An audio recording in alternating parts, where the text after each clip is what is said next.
अम्मी, मैं जल्द वापस आऊंगा। बेटा वादा है ना? अगली ईद पर जरूर। अल्लाह तुझे सलामत रखे। अभी तो गया है, घर कितना खाली लग रहा है।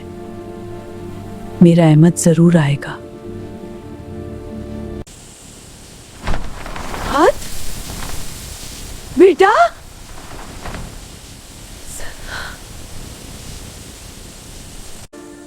आज शायद खुद आए, आज शायद खुद आ जाए।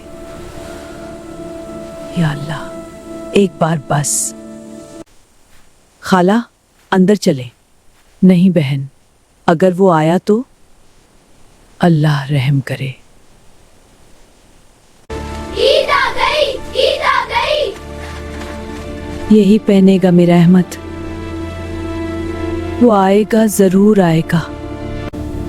अहमद बेटा, तू आ गया? कौन है? ये मेरा वहम था।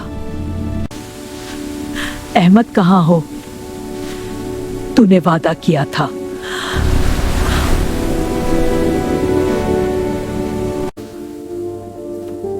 ये तेरा बचपन, तू बहुत दौड़ता था।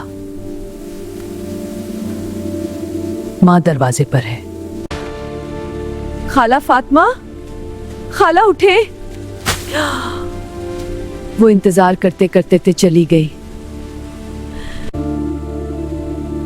वो हर शाम यही कहती थी, मेरा अहमद आएगा।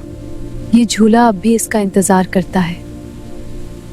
अब भी मैंने दरवाजा बंद नहीं किया था। अम्मी, मैं आ गया हूँ।